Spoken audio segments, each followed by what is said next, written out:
আব্বা ঈদ চলে আইছে, তোমার সাথে বেশি কথা আমি বাড়াবো না, ঠিক আছে? এই মনে করো চান রাত্রে একটু চিলমিল করা লাগবে, ঈদের দিন ঘুরতে যাওয়া লাগবে, সাইডে পাঞ্জাবি লাগবে, ঠিক আছে? আর ওই কথা হচ্ছে গার্লফ্রেন্ডে একটা পাকিস্তানি ড্রেস কিনে দেওয়া লাগবে, তার দামই হলো 15,000 টাকা।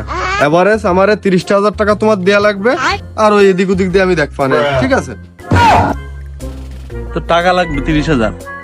না কথা তো ঠিক করছি, দেবো। দাঁড়া ধর মাথায় রয়েছে টাকাটা, শেয়ার করাটা লাগবে, এই মাথার মধ্যে রয়েছে টাকাটা, দিচ্ছি।